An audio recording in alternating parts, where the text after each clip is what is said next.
Hello everyone, welcome to the first episode of KP sir talks.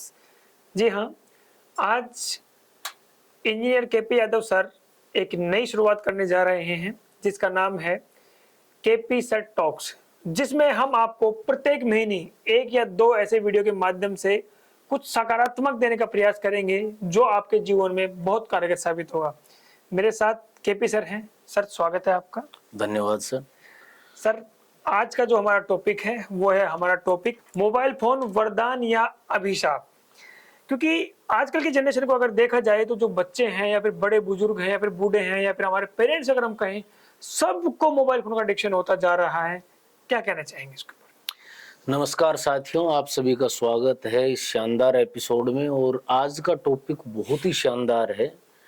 जैसा कि Krishna sir ने अभी पूछा कि भाई अब मोबाइल अभिशाप या वरदान, टॉपिक तो अच्छा है ही। और पहला प्रश्न ही इन्होंने शानदार पूछा है कि एडिक्शन जो होता जा रहा है बच्चों में, युवाओं में, बूढ़ों में, औरतों में, आप देख रहे हैं मोबाइल फोन का बहुत ज्यादा एडिक्शन हो रहा है।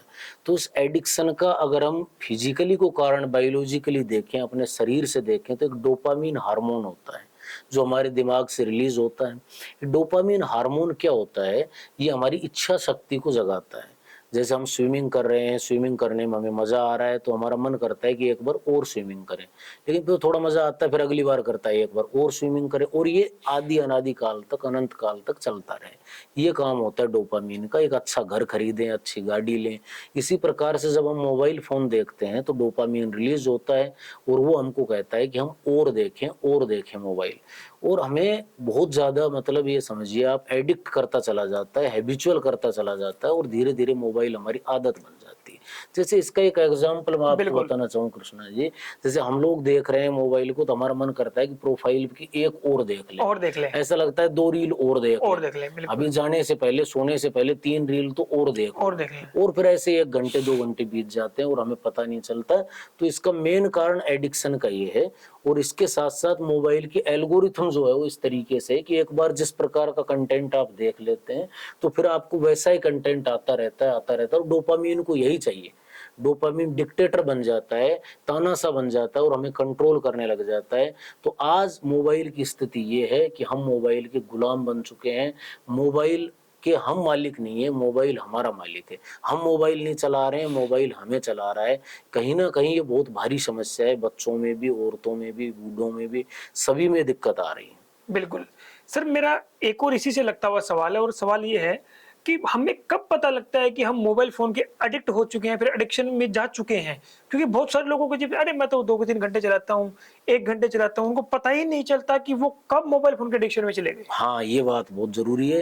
क्योंकि मोबाइल फोन चलाने वाला जो बहुत ज्यादा चलाता है उसको कोई कहेगा तो कहेगा नहीं यार मैं नहीं चलाता हूँ, बहुत से लोग चलाते हैं, लेकिन मैं तो अभी बचा हुआ हूँ।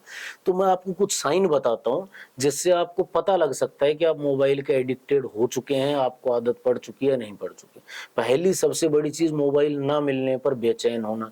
जैसे कई बार मोबाइल का नेटवर्क नहीं आता, डेटा नहीं आता, तो बेचैनी हो जाती है, यार डेटा कब आएगा, कब मैं इंटरनेट चला पाऊंगा, कब मैं फोन कर पाऊंगा। या मोबाइल फोन को थोड़ी देर दूर रख लिया जाए तो उसको लगता है कि अंदर से घबराहट हो रही है, बेचैनी हो रही है। बिल्कुल। दूसरा सबसे बड़ा साइन है कि जब हम सुबह उठते हैं तो सुबह उठते ही हम पहला काम क्या करें कि भाई उठें, भगवान के नाम लें, थोड़ा पानी वानी पिए, फ्रेश होकर आए। लेकिन उससे पहले उठते ही लोग क्या करते हैं, कभी तकिए के नीचे हाथ दे रहे हैं, कभी बेड पर ढूंढ रहे हैं, कभी टेबल पर ढूंढ रहे हैं कि मेरा मोबाइल कहाँ है। ये एक बड़ी भारी समस्या। अगर आप ऐसा कर रहे हैं तो समझ लीजिए दोस्तों, आप गिरफ्त में आ चुके हैं।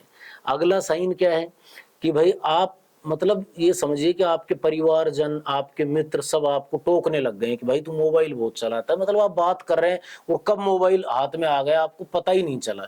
और सब लोग आपसे शिकायत करने लग गए कि भाई आप तो मोबाइल बहुत देख रहे हैं आजकल, आप उन्हें मना करते जा रहे हैं। और सबसे बड़ी बात, जब आपको पता भी चल गया कि आप मोबाइल एडिक्टेड हैं और फिर भी आप मोबाइल देख रहे हैं, अपने आप को रोक नहीं पा रहे हैं, तो ये समझिए आप पूर्ण तरीके से कब्जे में आ चुके हैं। और एक बात ये भी है कि इसकी जो आदत पड़ती है, भाई बड़ों को तो पता चल गया, उन्होंने पता लगा लिया, लेकिन बच्चों का क्या? तो बच्चों को जो आज आदत पड़ रही है वो सबसे बड़ी दिक्कत है कि आजकल की जो माएँ हैं, जो मॉडर्न माँ आ रही है आजकल, जो ये क्या करते हैं कि भाई काम करने के लिए बच्चा परेशान कर रहा है तो भाई कौन मेहनत करेगा, इसको एक मोबाइल दे देते हैं और एक गाना देख लेगा। धीरे धीरे उसका डोपामीन भी उसको कंट्रोल करना शुरू कर देता है और बच्चा भी एडिक्ट हो जाता है। और मैं बहुत सी रील्स देखता हूँ, आप भी देखते हैं कि बच्चे जो है वो मिर्गी आ रही है, कोई बच्चा जो है झुंझला रहा है, बुरी तरह रो रहा है अगर उसको मोबाइल नहीं मिल रहा तो वो जिद कर रहा है भयंकर। और एक ऐसा भी मुझे एक केस सामने आया जिसमें एक बच्चा जो है वो हिंदी नहीं बोल रहा, कोई और ही लैंग्वेज बोल रहा है जो रील्स में देखा करता है, तो डॉक्टर पता ही नहीं लगा पा रही कि बीमारी क्या है। तो इससे आप समझ सकते हैं कि आप मोबाइल एडिक्ट हो चुके हैं। और बच्चा अगर जिद कर रहा है बार बार और बिना मोबाइल नहीं रह पा रहा है, इसका मतलब बच्चा भी एडिक्ट हो चुका है। अगर ये साइन आपको मिल रहे हैं तो इसका मतलब आप एडिक्शन में जा चुके हैं मोबाइल के। बिल्कुल सर, मेरा एक और इसी से लगता हुआ सवाल है कि मान लीजिए हमें पता लग गया कि मैं मोबाइल का एडिक्टेड हो चुका हूँ, फिर भी हम उसका उपयोग करते चले जाते हैं, ऐसा क्यों? भाई ऐसा इसलिए है कि बहुत सी चीजें हैं, इसकी मुख्य कारण तो 3 है। हम क्या करते हैं, एक इसका कारण है रिवार्ड ऑफ हंट, कि हमें ऐसा लगता है कि भाई हम खुद को रिवार्ड दे रहे हैं कि भाई हम किसी से कम नहीं है, सोशल मीडिया पर हम एक्टिव रहे। बहुत से लोग हो सकता है इस वीडियो को देख के कहें कि आप भी तो ये सूचना मोबाइल पर ही दे रहे हैं। हाँ, तो भाई भी हमें भी मोबाइल की आवश्यकता पड़ रही है आप तक ये बात पहुंचाने में, और आपको मोबाइल देखना पड़ रहा है। तो बस इसी स्मार्टनेस को आप इसका नाम दे दें कि भाई बिना मोबाइल तो मैं दुनिया से जुड़ा ही नहीं रहूंगा, मैं न्यूज नहीं देख पाऊंगा, केपी सर मैं आपकी वीडियो नहीं देख पाऊंगा, और आप कह रहे हैं मैं मोबाइल को छोड़ दूं। लेकिन मैं आपको बीच में रोकना चाहूंगा सर, इसका मतलब ये नहीं है कि एक तो मोबाइल का उपयोग करना और एक उसका अडिक्ट होना, ये दो अलग अलग चीजें हैं। बिल्कुल। एक तो आप मोबाइल का उपयोग 1-2 घंटे के लिए दिन में कर रहे हैं, एक आप 6 घंटे कर रहे हैं। हाँ। ये डिफरेंस है जो हम इस वीडियो के माध्यम से लोगों को बताने की कोशिश कर रहे हैं। तो इसमें क्या है कि भाई मैं बता रहा था कि रिवार्ड ऑफ हंट का मतलब है कि भाई आप ये चाह रहे हैं कि मैं दुनिया से जुड़ा रहा हूं, आप खुद को एक कारण दे रहे हैं कि भाई मैं दुनिया से जुड़ा रहने के लिए मोबाइल का यूज कर रहा हूँ, करना भी चाहिए। लेकिन इसके बाद दूसरा जो कारण है वो रिवार्ड ऑफ सेल्फ, कि खुद को आप रिवार्ड देना चाहते हैं। बहुत से लोग क्या करते हैं, एक सेल्फी ली और मोबाइल से अपने सोशल मीडिया पर अपलोड कर दी। उसके बाद अपलोड करने तक तो ठीक है भाई, आपने कोई खुशी का पल है, गम का पल है, सबसे साझा किया, अच्छी बात है, लोग उस पर कमेंट भी करेंगे। लेकिन बार बार उसके लाइक्स देखना, उस पर कमेंट देखना, लोगों ने शेयर किया है कि नहीं किया, उससे बेचैन होना, उससे चिड़चिड़ापन होना, और अगर कोई कुछ कमेंट नहीं कर रहा है तो खुद को परेशान करना, खुद को ऐसी सजा देना है कि यार तेरे अंदर तो कुछ नहीं है, लोग तुझे लाइक नहीं करते, फलाने की फोटो पे तो इतने लाइक आ रहे हैं, तेरी फोटो पे लाइक ही नहीं आते। तो कहीं ना कहीं हमारे जीवन को प्रभावित करता है। बिल्कुल।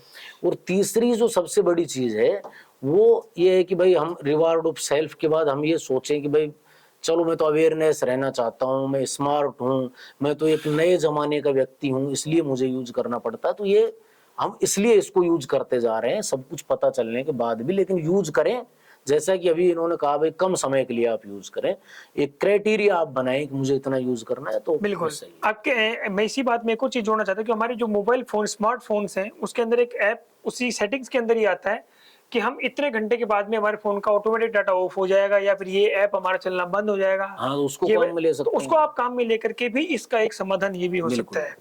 सर आज की दुनिया में अगर सबसे ज्यादा इस मोबाइल फोन से कोई ग्रसित है तो वो है एक विद्यार्थी।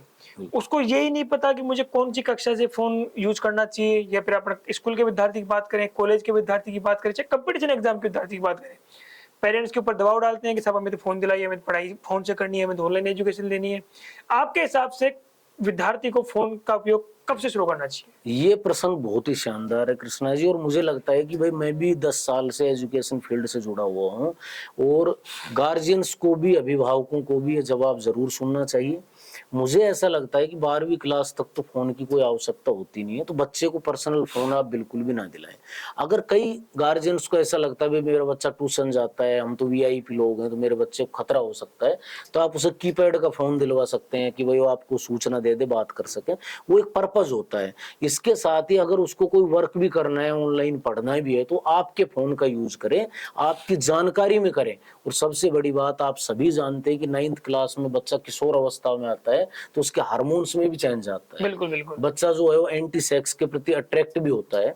तो कहीं ना कहीं मोबाइल पर हमारी दुनिया पूरी पड़ी हुई है, हम जो देखना चाहें वो दिखाना शुरू कर देता है। तो आप उनकी सर्च हिस्ट्री जरूर चेक करें कि बच्चा क्या देख रहा है, ब्राउज हिस्ट्री में उसने क्या देखा है, कहीं ऐसा तो नहीं कोई पोर्न साइट्स देख रहा हो और अपने आप को नुकसान पहुंचा रहा हो, चिड़चिड़ापन में जा रहा हो, या फिर वो बहुत ज्यादा रील्स देख रहा हो, या ऐसी कोई चीज देख रहा हो जिसका पढ़ाई से कोई संबंध नहीं है। अभी एक रिसेंटली एग्जांपल मैं आपको बताता हूँ, जहां अभी हम इंटरव्यू शूट कर रहे हैं, यहीं के पास में एक 9th क्लास का विद्यार्थी था, वो उसके पेरेंट्स ने मुझे बताया, वो जब उन्होंने कहा कि आप न्यूज़ के ऊपर इसको अपलोड करिए, वो बच्चा कोई गेमिंग साइट्स के चक्कर में आ गया और वो डेली ऑनलाइन गेम्स खेला करता था। उसने मोबाइल के एडिक्शन और गेम्स के कारण वो अपने घर छोड़कर बिना बताए घर वालों से भाग गया। काफी मशक्कत के बाद में, बहुत सारी जगह न्यूज चैनल्स और पुलिस प्रशासन की मेहनत के बाद में, वो बच्चा 15 दिन बाद अपने घर वापस आया है। तो ये तो बहुत बड़ी बात है। और इसके साथ साथ गेम से मुझे याद आया कि बच्चे क्या करते हैं कि भाई 49 रुपए लगाओ, करोड़पति बन जाओ। करोड़पति बन जाओ। इसके लिए मैं ये भी मैसेज देना चाहूंगा कृष्णा जी, अपने यहाँ से जब इंटरव्यू चल रहा है, कि जो हमारे जिनको लोग सो कॉल्ड स्टार्स जो क्रिकेट खेल रहे हैं, पहली बात तो स्टार इस दुनिया में केवल हमारे शहीद हैं, किसान है और जवान है, चौथा कोई स्टार है नहीं। लेकिन फिर भी तुम किसी को स्टार कह रहे हो, जैसे क्रिकेटर्स हैं, बॉलीवुड वाले हैं। मैं देखता हूँ कि जुए का ऐड कर रहे हैं, तो कोई आपका बड़ा भाई, कोई चाहने वाला, कोई आपका प्रेमी कभी आपको क्यों कहेगा कि आप जुआ खेलिए? तो सिंपल बात है, वो स्टार तो नहीं हो सकते। वो एक तरह से अपने देश को तोड़ने का कार्य कर रहे हैं, कहीं ना कहीं पेट भरने का कार्य कर रहे हैं। मैं एक बात कहना चाहूंगा कि भाई क्रिकेटर जो है उसको इतना पैसा गवर्नमेंट दे रही है, मैच खेलने का मिल रहा है कि वो रोटी तो आराम से खा सकता है, भूखा तो नहीं मर रहा है कि उसको जुए का ऐड करना चाहिए। और कहीं ना कहीं गेम्स में बच्चा फंसता जा रहा है। सबको करोड़पति बनना है लेकिन मेहनत नहीं करनी है। अभी एक केस मेरे पास भी ऐसा है कि एक बच्चे ने 10-15 लाख रुपए अपने पिताजी के एटीएम से उड़ा दिए, उसके पासवर्ड डाल के, और बाद में उसने आत्महत्या कर ली कि भाई मेरे पापा को पता चलेगा तो मेरा क्या होगा। तो कहीं ना कहीं आप ध्यान रखें कि आपका बच्चा ऐसे गेम्स का एडिक्ट तो नहीं हो रहा। मतलब ये है कि 12वीं तक तो मोबाइल दिलाओ मत, खुद के मोबाइल से काम करवाओ और उसके बाद उस पर नजर भी रखो। अब रही बात कॉम्पिटिटिव एग्जाम्स की, अब जैसे बच्चा कॉलेज में आता है तो 18 साल प्लस का हो जाता है, तो मूवी भी देखता है, वेब सीरीज भी आजकल बहुत सी आ रही हैं और बच्चे देखते हैं वेब सीरीज, और उनको पढ़ाई भी करनी होती है। उनका साफ बहाना होता है कि साहब मेरे को तो ऑनलाइन पढ़ना है, इसलिए मुझे मोबाइल चाहिए। तो अब जब आप 18 साल के हो गए हैं तो आपके गार्जियन से ज्यादा आपकी जिम्मेदारी खुद पर आ गई है। तो आप ये तय करें कि आपको भविष्य में कहाँ जाना है, क्या बनना है, क्या आपका गोल होने वाला है, और इस चीज को बिल्कुल छोड़ें। और अगर आप ऑनलाइन पढ़ते हैं तो फिक्स कर लें कि भाई मुझे 2 घंटे पढ़ना है, इससे ज्यादा नहीं देखना, क्योंकि फिर गर्दन में दिक्कत आएगी, आंखों में दिक्कत आएगी, बाल झड़ना शुरू हो जाएंगे, ये भी तो इसके साइड इफेक्ट है। तो इसलिए आप 2 घंटे देखें, उसके बाद उसको स्विच ऑफ करके रख दें। भाई ऐसा नहीं है कि आप 10-10 घंटे ऑनलाइन पढ़ रहे हैं, ऐसा तो संभव ही नहीं है, हमारा शरीर भी साथ नहीं देगा।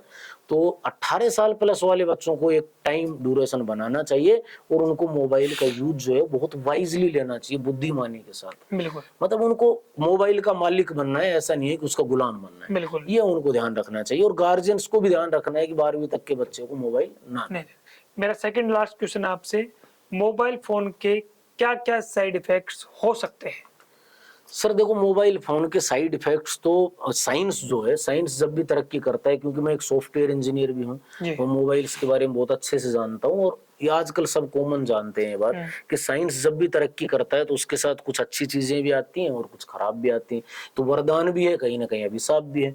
तो दिक्कत जो आती है वो एंजाइटी होना, डिप्रेशन में चले जाते हैं बहुत से लोग। इसके साथ साथ भाई अपनी गर्दन में दर्द होना, आंखों में भी दिक्कत आना शुरू हो जाती है। जैसे हमारी पुतली जो बार बार ऐसे ऐसे होती है तो इससे गीली होती रहती है, और जब ये बार बार नहीं झपकेगी तो ये सूखी ज्यादा रहेगी, उसकी वजह से आंखों की भी दिक्कत आने लग जाती है, कईयों को दिखना ही बंद हो जाता है, कईयों के साथ और बहुत सी समस्याएं होती है। लेकिन सबसे ज्यादा जो आज की समस्या है वो डिप्रेशन की, और एक ऐसी बीमारी है जिसका किसी को पता भी नहीं चलता कि बच्चा डिप्रेशन में, और कहीं ना कहीं बच्चा फिर गलत कदम उठा लेता है।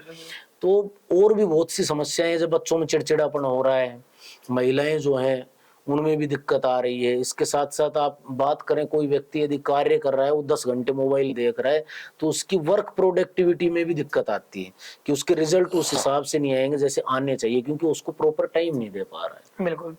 मेरा अंतिम सवाल आपसे इस पॉडकास्ट का, और ये कि इसके बचने के क्या क्या उपाय हो सकते हैं, और इसको कम करने, एक तो क्या होता है कि अपन इसको बिल्कुल जड़ से खत्म नहीं कर सकते, बिल्कुल ये तो नहीं हो सकता, लेकिन इसके बचने के उपाय क्या क्या हो सकते हैं, जो हम सभी लोग जो इसके एडिक्टेड हो चुके हैं वो इसको कैसे कम कर सकते हैं? मोबाइल से बचने का सबसे शानदार जो तरीका है, देखो जब हम बहुत ज्यादा भोजन करना शुरू कर देते हैं तो हम एक उपवास करते हैं, भाई सप्ताह में 1 दिन में उपवास रखूंगा, उस दिन मेरी मशीन फ्री रहेगी और उपवास रखना भी अच्छा रहता है। ऐसे आप डिजिटल उपवास रखें, डिजिटल फास्ट रखें। आप ये तय करें कि आज मुझे मोबाइल यूज नहीं लेना है, 1 दिन में कोई फर्क नहीं पड़ रहा है, तो उससे आप एडिक्ट नहीं होंगे, मतलब आपको बिल्कुल ऐसे बहुत बुरी तरह आदत नहीं लगेगी। इसके साथ साथ आप अनप्लग्ड जोन में जाएं, आपको ऐसा लगे कि भाई यहाँ मैं मोबाइल कम से कम यूज कर सकता हूँ, ऐसे जोन में जाएं। इसके साथ जब भी मोबाइल ज्यादा चलाने का मन करे तो सबसे अच्छा है MP3 पे गाने चलाओ, 1-2 गाने सुनो, उससे मूड भी अच्छा होगा और मोबाइल को आप देखेंगे भी नहीं, क्योंकि गाने जो हैं वो हमारी जिंदगी में बहुत अच्छा रोल प्ले करते हैं। जो गाने आपको पसंद हो वो सुनो, तो आप धीरे धीरे गानों के एडिक्ट होंगे तो कहीं ना कहीं मोबाइल से दूर होते चले जाएंगे। और थोड़े थोड़े सुने, वो भी नहीं कि भाई गाने के बहुत ज्यादा एडिक्ट हो जाए। इसके साथ साथ सबसे अच्छी चीज ये है कि मोबाइल का एक टाइम जोन आप बनाएं जी। कि भाई मुझे 1 घंटे मोबाइल चलाना है, मुझे मोबाइल को ऑन करना है, जानकारों को फोन करना है, फिर बंद कर लेना है। अपने जानकारों को बताएं कि वो आपको 6 से 7 कॉल करें, 5 से 6 कॉल करें। और जब आप इंस्टीट्यूट में जा रहे हैं, जैसे हम हमारे KP कैंपस की बात करें, तो वहां पे मोबाइल फोन बच्चों का स्विच ऑफ रहता है, तो 4 घंटे तो कम से कम बच्चा उससे दूर जा रहा है। और इसके साथ ही जब आप पढ़ते हैं तो मोबाइल फोन को स्विच ऑफ रखें। सबसे जरूरी, किसी से बात करते हैं तो मोबाइल फोन का यूज ना करें, अगले आदमी को बहुत बुरा लगता है। तो कुछ चीजें आप निर्धारित कीजिए, बात करते वक्त यूज नहीं करना, पढ़ते वक्त यूज नहीं करना। आजकल लोग टॉयलेट में मोबाइल ले जा रहे हैं, तो टॉयलेट में मोबाइल नहीं ले जाना। इसके साथ साथ सोते टाइम मोबाइल को बहुत नजदीक ना रखें, दूर रखें, क्योंकि जब हमें नींद नहीं आती तो कहीं ना कहीं हम एक बार मोबाइल उठा लेते हैं और 1 घंटा और बीत जाता है। इसलिए या तो दूसरे कमरे में रखें या फिर कहीं दूर टेबल पर रखें। ये इसके उपाय हो सकते हैं, बाकी इससे संपूर्ण तरीके से बचा नहीं जा सकता है, लेकिन एक ऐसा खतरा है जो हमारी जेब में है, हमारे पास है, लेकिन हमें दिखाई नहीं दे रहा है, आगे जाकर ये विकराल रूप भी ले सकता है। इसलिए दोस्तों, आप टेक्नोलॉजी के मालिक बने, टेक्नोलॉजी को अपना मालिक ना बनने दें। यही इस पॉडकास्ट का असली महत्व है। बिल्कुल, बहुत बहुत धन्यवाद सर, आपने बहुत ही अच्छे अच्छे पॉइंट्स यहाँ के लोगों को, हमारे पॉडकास्ट के जो व्यूअर्स हैं उनको बताए। तो अगर आपको पॉडकास्ट अच्छा लगा हो तो इसको लाइक, कमेंट, शेयर अवश्य कीजिएगा, और नीचे कमेंट सेक्शन में ये भी बताइएगा कि अगला पॉडकास्ट हम किस विषय टॉपिक के ऊपर आप सभी लोगों के बीच लेकर के आएंगे। धन्यवाद। धन्यवाद। जय हिंद।